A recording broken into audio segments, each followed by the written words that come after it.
हाँ जी. Very good morning, dear students. We are back with the thermodynamics.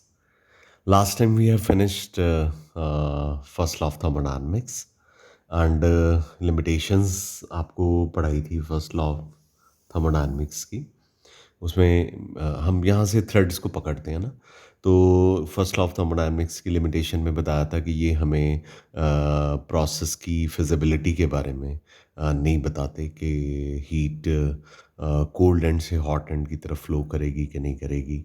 और ये first law of thermodynamics हमें ये भी नहीं बताता कि गैस लो प्रेशर से हाई प्रेशर की तरफ डिफ्यूज़ कर सकती है या नहीं.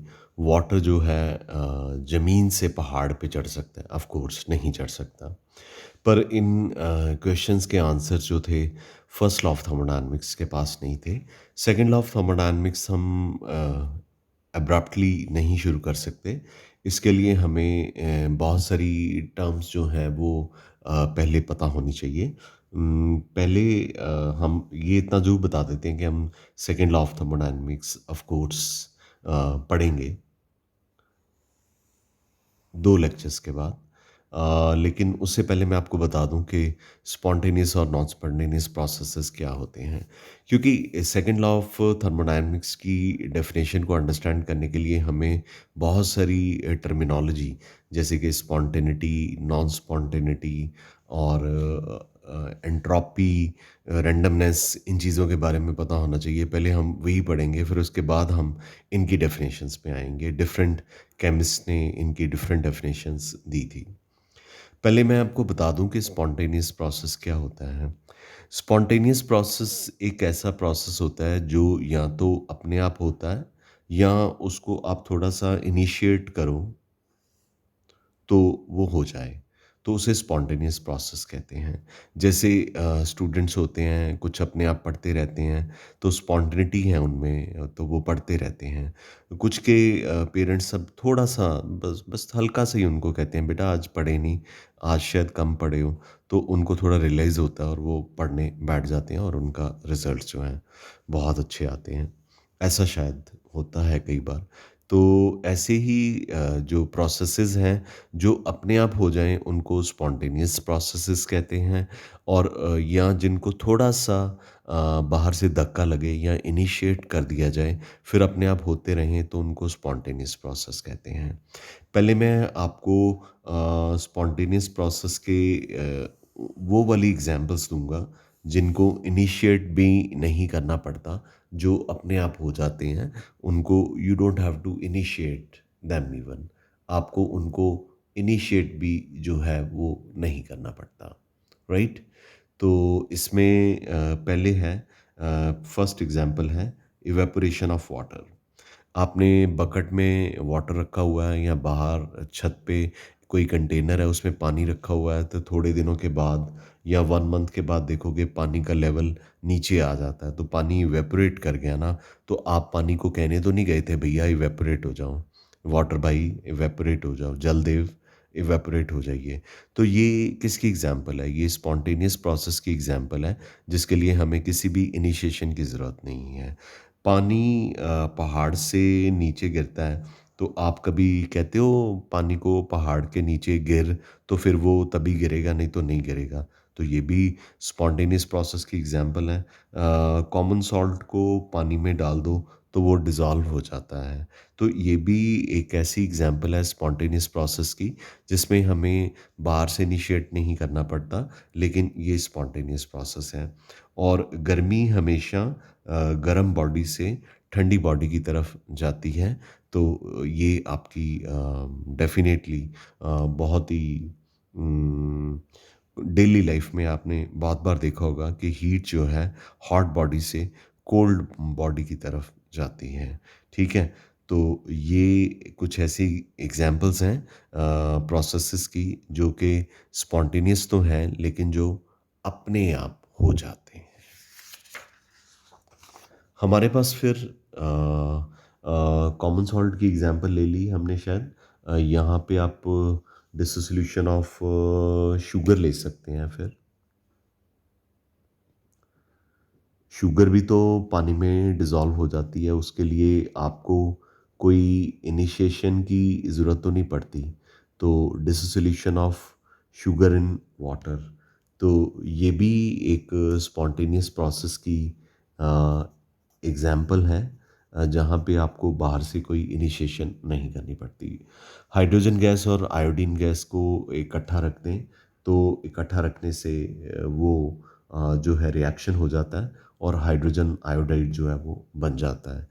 तो यहाँ पे भी आपको किसी भी तरह की स्पॉन्टेनिटी जो है वो बाहर से, सॉरी, स्पॉन्टेनिटी कह रहा हूँ, इनिशिएशन आपको बाहर से किसी तरह की नहीं सप्लाई करनी पड़ती या अप्लाई करनी पड़ती। अब मैं आपको ऐसी प्रोसेसेस की एग्जांपल बताना चाहता हूँ जिनको आप थोड़ा-सा इनिशिएट करो तो वो हो जाते हैं। जैसे कि thermal decomposition of calcium carbonate.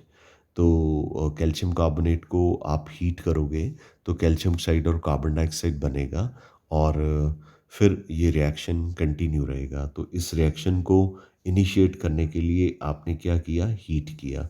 So reaction is initiated by heat. तो ये मैंने आपको ये वाली एग्जांपल दे दी जहाँ पे प्रोसेस स्पॉन्टेनियस है, but it's definitely initiated by some external factors. दूसरी एग्जांपल मैं ले रहा हूँ हाइड्रोजन और ऑक्सीजन गैस की, जो कि रिएक्ट करके आपको, ठीक है, जो कि रिएक्ट करके आपको वाटर लिक्विड दे रहे हैं और इस रिएक्शन को भी आप इनिशिएट करते हैं बाय इलेक्ट्रिक स्पार्क। मतलब हाइड्रोजन गैस और ऑक्सीजन गैस में से इलेक्ट्रिक स्पार्क पास करते हो, तो रिएक्टेंट में से इलेक्ट्रिक स्पार्क करने के बाद ही वाटर लिक्विड बनना शुरू होता है। नहीं तो आप हाइड्रोजन गैस और ऑक्सीजन गैस को इकट्ठे रख दो और इलेक्ट्रिक स्पार्क ना पास करो, तो दोनों गैसेस कभी भी आपस में रिएक्ट करके वाटर लिक्विड नहीं बनाएंगी, चाहे कितने घंटे क्यों ना बीत जाएं या कितने दिन क्यों ना बीत जाएं। इसी तरह से हमारे पास एग्जाम्पल है मीथेन गैस की। इसकी ऑक्सीडेशन करने से कार्बन डाइऑक्साइड और वाटर मिलता है और इसमें रिएक्टेंट को इनिशिएट करने के लिए हमें इग्नाइट करना पड़ता है, इग्निशन देना पड़ता है। इग्निशन देने से ही आपके घर में कुकिंग गैस आती है ना, कुकिंग गैस, तो आप कुकिंग गैस का जो स्टोव होता है उसके बटन को घुमाते हो, साथ में आपके पास लाइटर होता है या मैच स्टिक होती है, तो मैच स्टिक से आप गैस को इग्नाइट करते हो, तभी वो बर्न करके आपको जो है वो फ्लेम देती है, साथ में गैसेस और जो भी मिलते हैं उसके हाइड्रोकार्बन्स के contents like water vapours etcetera. तो यहाँ पे भी मीथेन एक हाइड्रोकार्बन गैस है। तो ये ऑक्सीजन के साथ इसकी कंबशन करने पे आपको कार्बन डाइऑक्साइड वाटर तो मिलेगा, but it will be initiated by ignition. तो आपको इसको इनिशिएट करने के लिए इग्नाइट करना पड़ेगा। तो बच्चे, मैंने आपको 9 एग्ज़ाम्पल्स दी हैं इन टोटैलिटी। 6 एग्ज़ाम्पल इस तरह की दी हैं जहाँ पे आपको प्रोसेस जो है अपने आप ही हो जाता है, स्पॉन्टेनिटी की ज़रूरत नहीं है। और 3 एग्ज़ाम्पल आपको अभी-अभी दी हैं जहाँ पे आपको इनिशिएट करना पड़ता है। नॉन स्पॉन्टेनियस प्रोसेसेस ना तो वो अपने आप होते हैं, और अगर अपने आप नहीं होते तो हम सोचें कि अगर हम उनको इनिशिएट कर दें तो वो हो जाएंगे, नहीं होंगे। सपोज़ कीजिए पानी है, पानी नहर का पहाड़ी के ऊपर चढ़ के अपने आप तो नहीं जा सकता। इसी तरह से जो हीट है ठंडी बॉडी से गर्म बॉडी की तरफ नहीं फ़्लो कर सकती। ये रेत को पानी में डिज़ोल्व करने की कोशिश करोगे, वो नहीं डिज़ोल्व होगी। तो ये सारी कौन-सी एग्ज़ाम्पल है बेटा? ये सारी एग्ज़ाम्पल नॉन स्पॉन्टेनियस प्रोसेस की हैं। तो नॉन स्पॉन्टेनियस प्रोसेसेस में आपको इग्नाइट जो है वो नहीं करना पड़ता, ठीक है? तो कोई फ़ोर्स शायद रिस्पॉन्सिबल है प्रोसेस की स्पॉन्टेनिटी के लिए।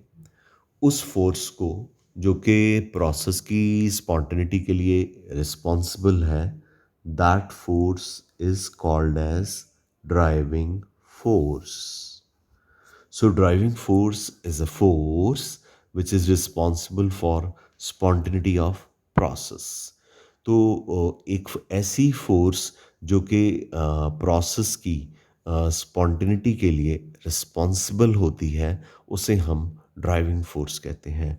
डेलिबरेटली वर्ड प्रोसेस यूज़ किया जा रहा है, केमिकल रिएक्शन नहीं यूज़ किया जा रहा, क्योंकि हम यहाँ पे प्रोसेसेस की भी बात कर रहे हैं, जैसे कि हीट गर्म बॉडी से ठंडी बॉडी की तरफ जाती है, ये प्रोसेस है, ये कोई केमिकल रिएक्शन नहीं है।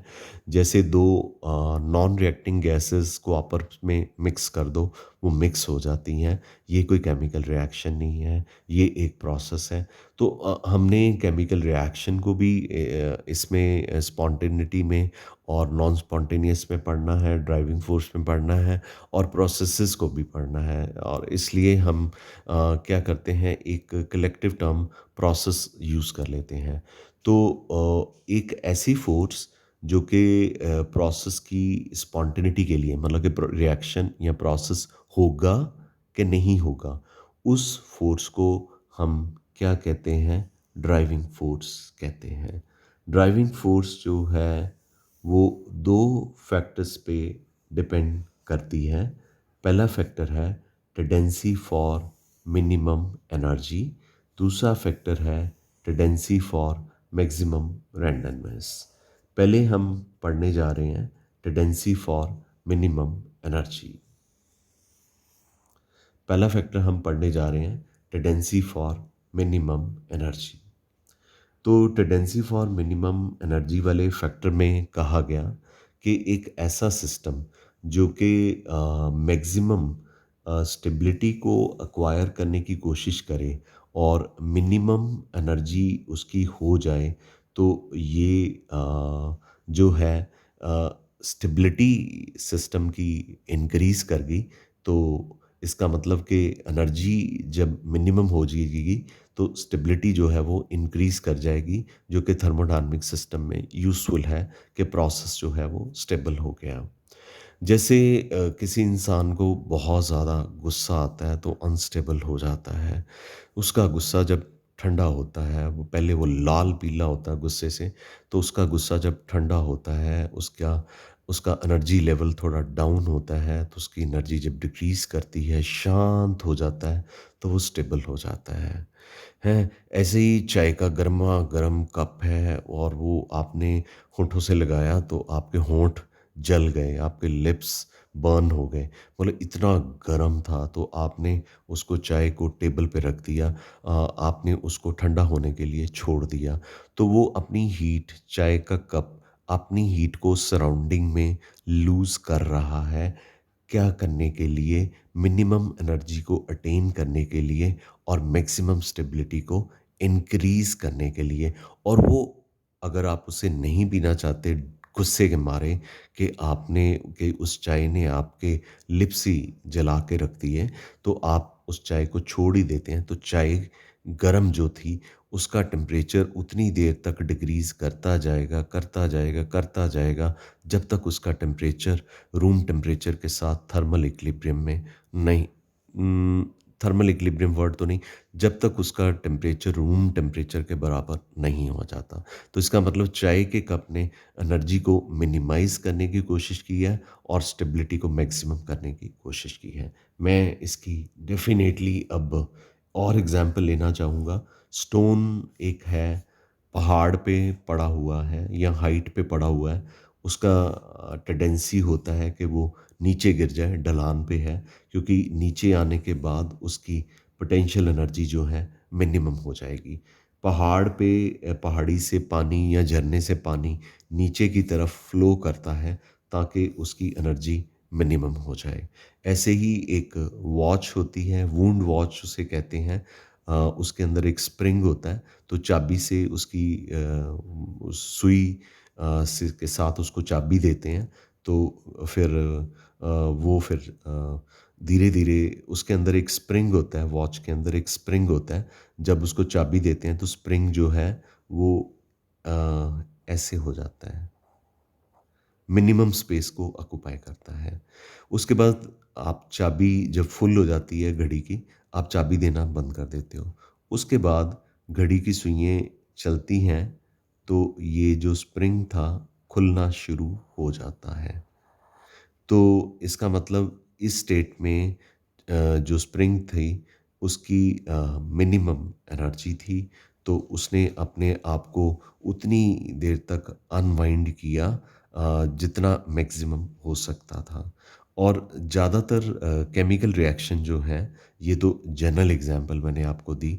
ज़्यादातर जो केमिकल रिएक्शंस हैं, उनके लिए डेल्टा एच यानी कि एंथैल्पी चेंज नेगेटिव होता है, यानी वो एक्ज़ोथर्मिक होते हैं और उनका जो रिएक्शन है वो नॉर्मली स्पॉन्टेनियस होता है। एग्जाम्पल हमारे पास है, हाइड्रोजन और ऑक्सीजन गैस कंबाइन करके वाटर लिक्विड बनाते हैं, डेल्टा एच इसका नेगेटिव है। नाइट्रोजन और हाइड्रोजन गैस रिएक्ट करके अमोनिया बनाते हैं, डेल्टा एच इसका नेगेटिव है। तो इसका मतलब ज़्यादातर एक्सोथर्मिक रिएक्शन, क्योंकि आगे जाके लिमिटेशन भी पढ़नी है, स्पॉन्टेनियस होते हैं बिकॉज उनकी इंथैल्पी डिक्रीज करती है, यानी डेल्टा एच नेगेटिव होता है। तो इससे कंक्लूड करते हैं कि जो नेगेटिव वैल्यू है डेल्टा एच की, एक इम्पॉर्टेंट क्राइटेरिया है रिएक्शन की, प्रोसेस की स्पॉन्टेनिटी के लिए। बच्चे, हर चीज़ के एडवांटेजेस के साथ लिमिटेशंस भी होते हैं। तो लिमिटेशन है जो मिनिमम एनर्जी की, वो ये है कि कुछ ऐसे एंडोथर्मिक रिएक्शन स्पॉन्टेनियस हैं जहाँ पे डेल्टा एच पॉजिटिव है पर प्रोसेस होते हैं। जैसे आइस है, वो मेल्ट करेगी, डेल्टा एच पॉजिटिव है पर प्रोसेस तो स्पॉन्टेनियस है, होता है। वाटर इवेपोरेट करेगा, क्योंकि मैंने पहले ही बताया, और वो एनर्जी को, सनलाइट की एनर्जी को अब्जॉर्ब करेगा या सराउंडिंग की एनर्जी को अब्जॉर्ब करेगा, तो रिएक्शन तो होता ही है। तो इसका मतलब कि एंडोथर्मिक रिएक्शन भी स्पॉन्टेनियस हो सकते हैं, पर इसको ये जो पहला फैक्टर है, टेंडेंसी फॉर मिनिमम एनर्जी, वो एक्सप्लेन नहीं कर पाया। ऐसे ही कैल्शियम कार्बोनेट की डिकम्पोजिशन जो है, इसमें डेल्टा एच जो है प्लस 178.3 किलो जूल पर मोल है। तो ये स्पॉन्टेनियस कैसे है, इसको मिनिमम एनर्जी का कंसेप्ट जो है वो एक्सप्लेन नहीं कर पाया। और भी एग्जांपल है मेरे पास। अमोनियम क्लोराइड को वाटर में पुट कर दो, अमोनियम एक्वस और क्लोराइड एक्वस बनेगा। यहाँ पे भी डेल्टा एच पॉजिटिव है, ये प्रोसेस भी स्पॉन्टेनियस है। मर्क्यूरिक ऑक्साइड को हीट करोगे तो 90.3 किलो जूल पर मोल एनर्जी प्रोवाइड करने पे ये मरकरी और ऑक्सीजन प्रोवाइड कर देगा। इसको बैलेंस कर देते हैं, मरकरी और ऑक्सीजन प्रोवाइड कर देगा, पर प्रोसेस तो ये भी स्पॉन्टेनियस है। तो मिनिमम एनर्जी वाला कंसेप्ट जिसमें कहा गया था कि डेल्टा एच जिनकी नेगेटिव होती है वो स्पॉन्टेनियस होते हैं, वो काफ़ी हद तक बात सही है, लेकिन कहीं पे जाके लैप्सेस भी आ जाते हैं। ये पहली लिमिटेशन है कि क्राइटेरिया ऑफ मिनिमम एनर्जी की, कि एंडोथर्मिक रिएक्शन जिनके लिए डेल्टा एच पॉजिटिव है, वहाँ पे भी प्रोसेस जो है कई बार स्पॉन्टेनियस हो सकता है। दूसरी इसकी लिमिटेशन मैं आपको बताना चाहूँगा। पहली लिमिटेशन मैंने बता दी, दूसरी लिमिटेशन मैं आपको बताना चाहूँगा कि हाइड्रोजन और आयोडीन रिएक्ट करके हाइड्रोजन आयोडाइड दे देते हैं, डेल्टा जिनका नेगेटिव है, तो ये मिनिमम एनर्जी के क्राइटेरिया को फॉलो करती है, तो प्रोसेस ये स्पॉन्टेनियस है। लेकिन अगर रिएक्शन को रिवर्स कर दिया जाए, जैसे कि मैंने इस कन्वेंशंस में बताया था कि जब भी थर्मोकेमिकल इक्वेशन लिखनी है तो उसके कन्वेंशंस में कहा गया था, अगर रिएक्शन को आप रिवर्स कर दोगे, डेल्टा एच का जो साइन है वो चेंज हो जाएगा। अब पहले अगर रिएक्शन एक्सोथर्मिक था, अब एंडोथर्मिक हो गया, ये भी स्पॉन्टेनियस है, ये भी स्पॉन्टेनियस है। और आपको पता है कि जो रिवर्सिबल रिएक्शन होते हैं, यानी कि रिएक्टेंट रिएक्ट करके प्रोडक्ट भी दे देते हैं और प्रोडक्ट रिएक्ट करके रिएक्टेंट भी दे देते हैं, उनमें अगर इस रिएक्शन की डेल्टा एच नेगेटिव है तो पीछे वाले रिएक्शन की डेल्टा एच पॉजिटिव होती है। यानी कि दो रिवर्सिबल रिएक्शन, मैं आपको लिख के दिखाता हूँ, एक मिनट वेट। जैसे ये H2 है, I2 है, ठीक है, ये 2HI है, तो इसके लिए डेल्टा एच जो है नेगेटिव है। तो ऑब्वियसली ये प्रोसेस तो स्पॉन्टेनियस होगा मिनिमम एनर्जी के कंसेप्ट के अकॉर्डिंगली। पर इसका बैकवर्ड रिएक्शन भी होता है। ऐसे रिएक्शन रिवर्सिबल रिएक्शन होते हैं और बैकवर्ड रिएक्शन में क्या होता है कि जो साइन है डेल्टा एच का चेंज हो जाता है।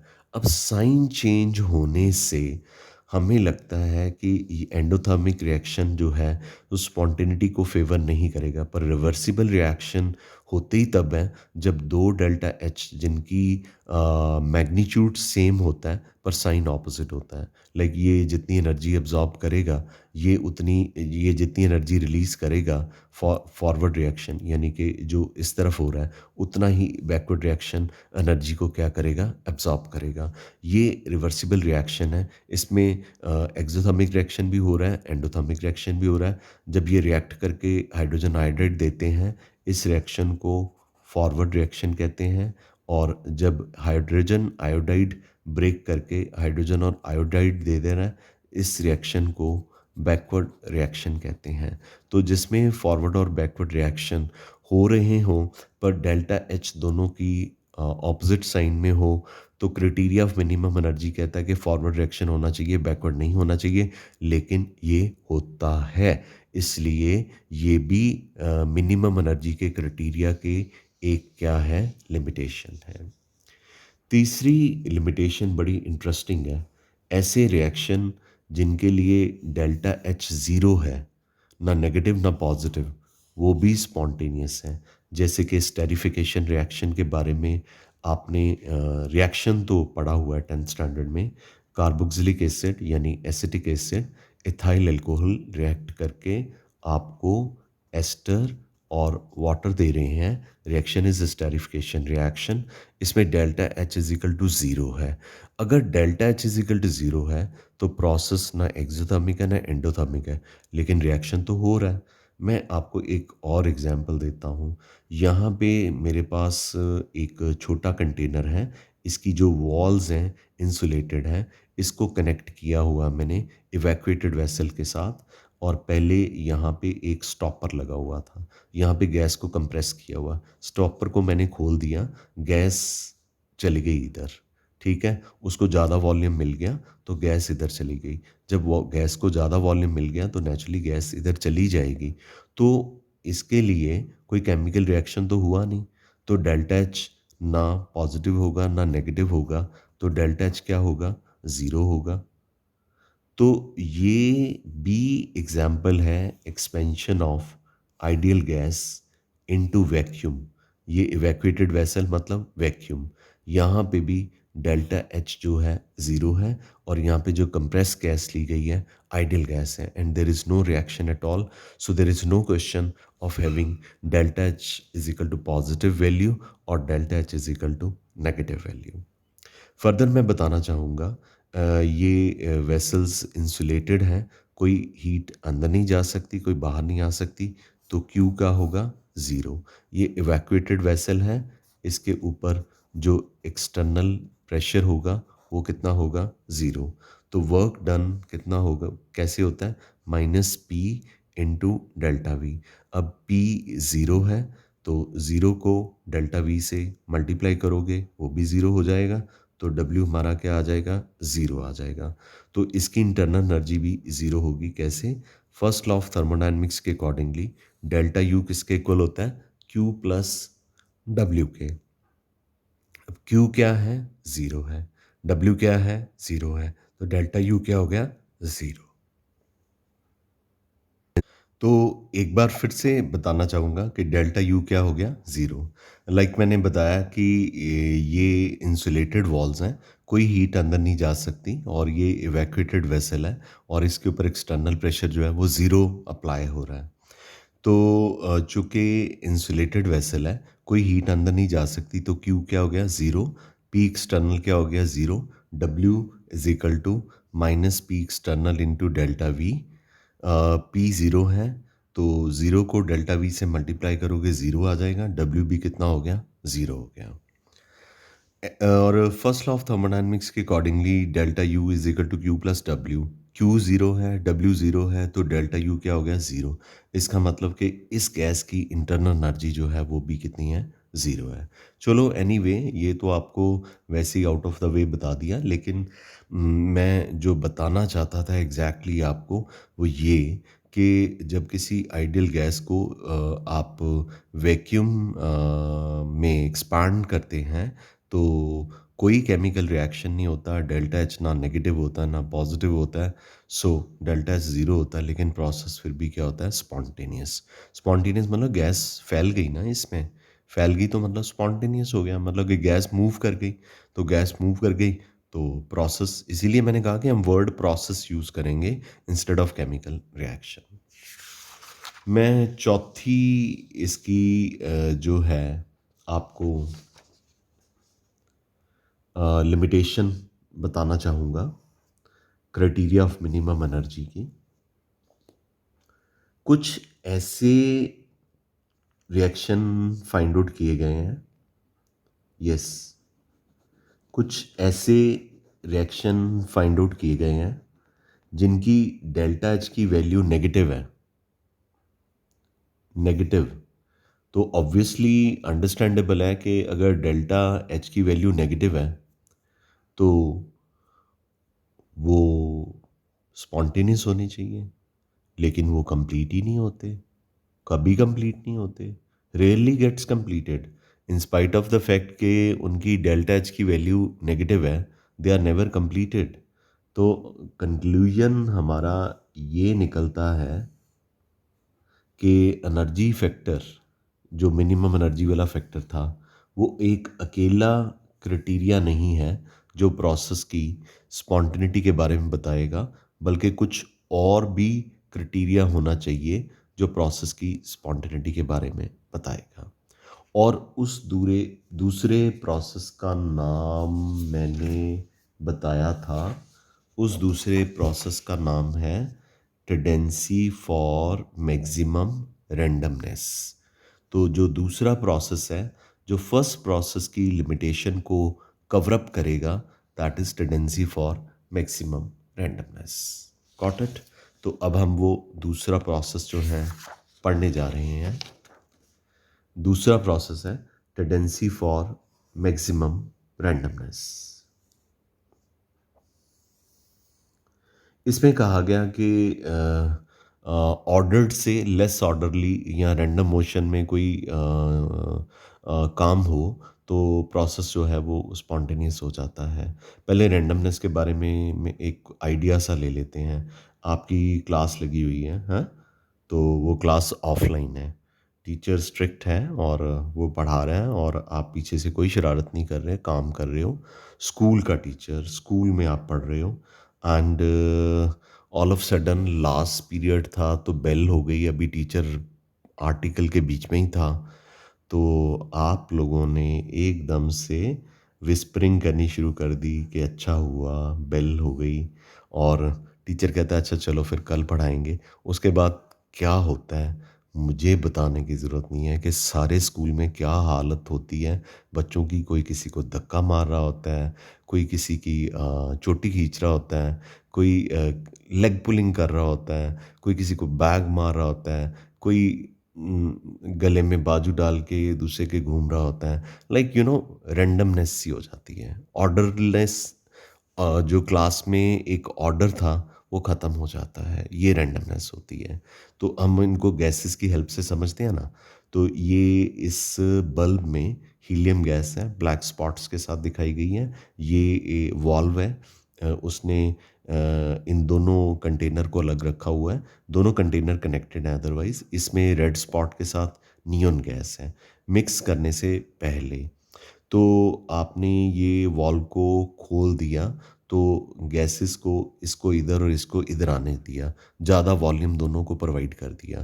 तो हीलियम और नियॉन दोनों इनर्ट गैसेस हैं, नॉबल गैसेस हैं, they are not going to react with each other, no chemical reaction is going to take place. Delta H is definitely going to be equal to zero in this case, but और entire system insulated भी है।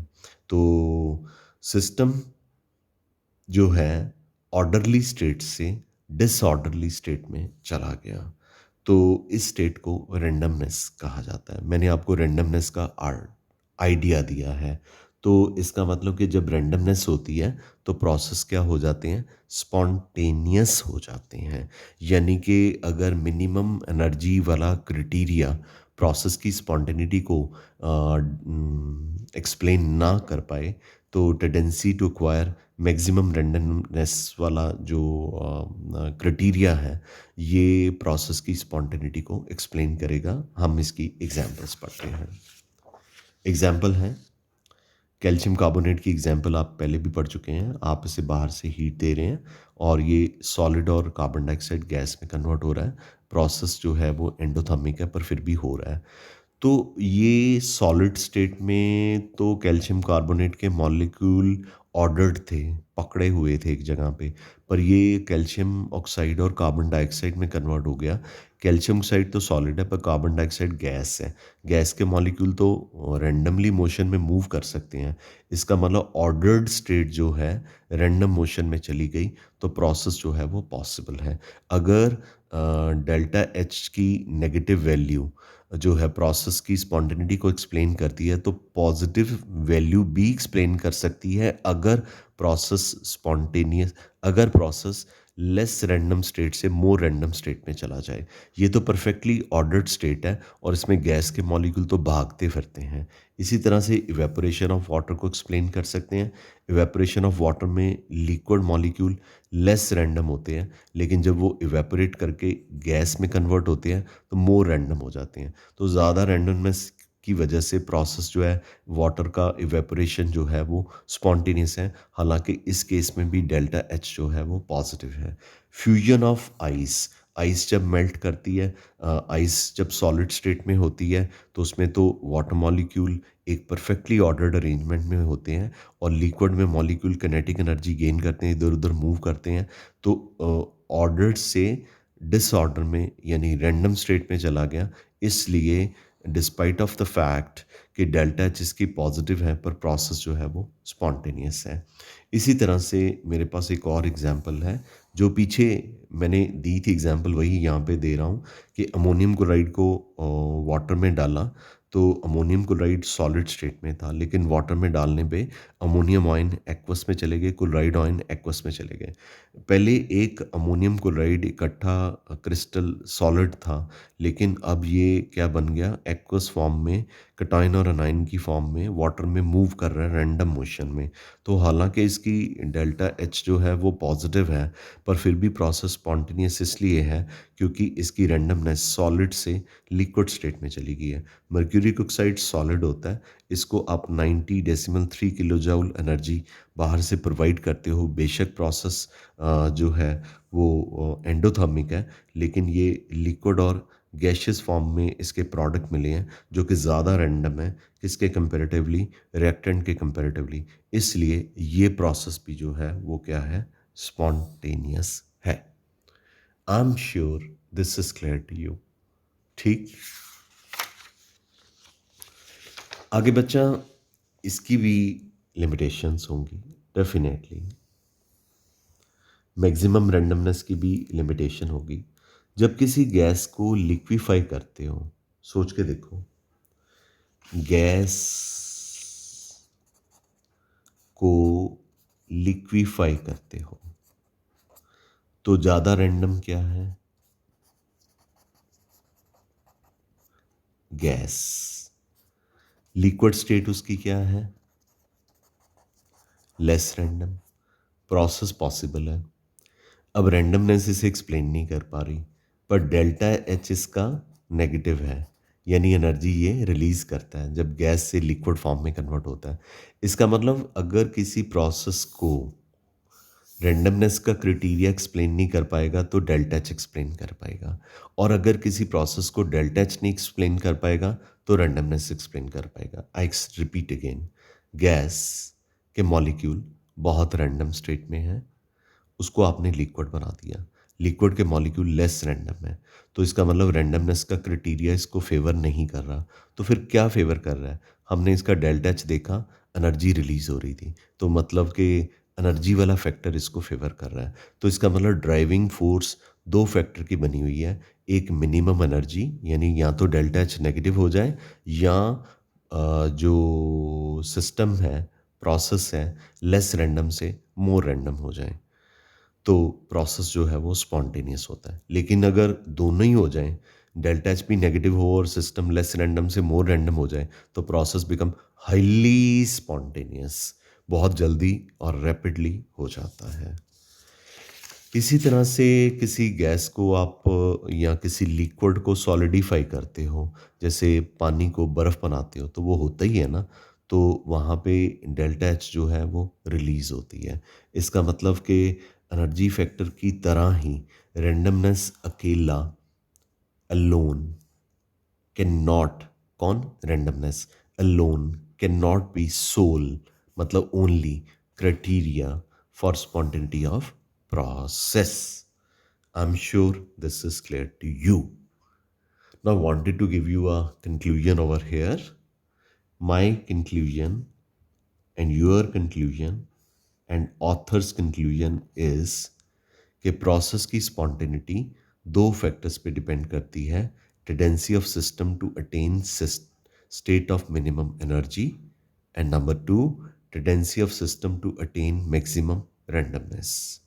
और इन दोनों का जो resultant है उसको ड्राइविंग फोर्स कहा जाता है। तो हम कल नेक्स्ट लेक्चर में ड्राइविंग फोर्स के बारे में बात करेंगे। आज मैंने जो आपको इतना पढ़ाया, I am sure this is very very clear to you. So driving force depends upon और is resultant of two factors. One, tendency of system to attain minimum energy and tendency of system to attain maximum randomness. If first is not favoring the spontaneity, second will favor. If second is not favoring the spontaneity of process, first will be favoring. And net result of these two forces is termed as driving force, जिसके ऊपर हम कल के lecture में बात करेंगे। I am very sure ये lecture आपको बहुत अच्छे से समझ लग गया होगा एंड हम नेक्स्ट लेक्चर में हम और भी कुछ थ्योरी की बातें करेंगे, लेकिन इसमें से भी क्वेश्चंस जो हैं वो एमसीक्यूज़ में मिल जाते हैं। जैसे कि मैंने आपको पहले असाइनमेंट्स भेजी, इसकी भी असाइनमेंट जब आएगी आपको तो बहुत सारे क्वेश्चन जो हैं रैंडमनेस के ऊपर और मिनिमम एनर्जी के ऊपर आपको मिल जाएंगे। Thank you very much, we call it a day, love you all, see you tomorrow, see you back, have a great day.